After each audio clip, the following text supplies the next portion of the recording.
নমস্কার দর্শক বন্ধুরা, রেস স্পোর্টসের পর্দায় আপনাদের সবাইকে স্বাগতম। আমি সায়ন এবং এই মুহূর্তে দাঁড়িয়ে আছি জেআরডি টাটা কমপ্লেক্সের মাঠে।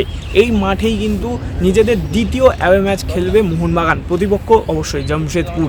কিন্তু এই ম্যাচের আগে মোহনবাগানকে কিছু সমস্যার সম্মুখীন করতে হবে। কি সেই সমস্যার কথা সেটা এক্ষুনি বলছি।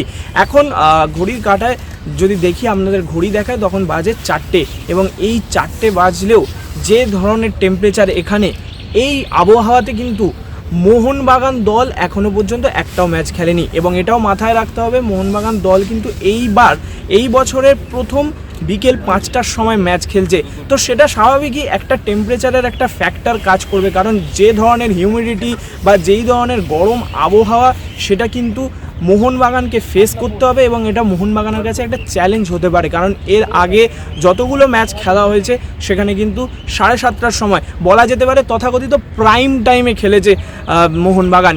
অন্যদিকে এই বিকেল 5টায় খেলা নিয়ে সমস্যায় পড়েছিল ইস্টবেঙ্গল। আমরা কিন্তু দেখেছি ইস্টবেঙ্গল কিন্তু বিগত কয়েক ম্যাচ এই বিকেল 5টায় খেলার জন্য তাকে সমস্যায় পড়তে হয়েছিল। এবং কোচ ব্রুজো তিনিও কিন্তু প্রত্যেকবার সাংবাদিক সম্মেলনে এসে বলে গেছেন যে আমাদের সমস্যা হচ্ছে এই 5টার সময় এত গরমে রোজা রাখার পর এই হিউমিডিটিতে খেলা সম্ভব নয়। এটাও মাথায় রাখতে হবে, সেটা কিন্তু কলকাতায় ছিল।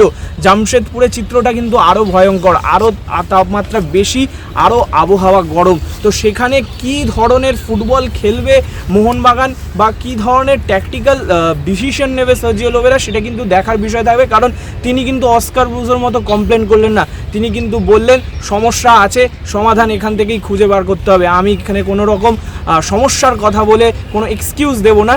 তার বদলে আমরা এই হিউমিডিটিতে খেলে, এই গরমের মধ্যে খেলেও এই যে গুরুত্বপূর্ণ ম্যাচ, যেই ম্যাচে আগে দুটো টিমই কিন্তু সমান পয়েন্ট নিয়ে আছে, সেই সমান পয়েন্ট থাকার পর কে টেবিলের ওপরে যাবে সেটাই এখন দেখার বিষয়। এবং সেই কারণেই এই কঠিন ম্যাচে এবং অবশ্যই কঠিন ওয়েদারে খেলাটা কীরকম কী হতে পারে এবং মোহনবাগান দল এত বড় একটা চ্যালেঞ্জকে পেরিয়ে কিভাবে টেবিলের টপে উঠতে পারে সেটাই এখন দেখার।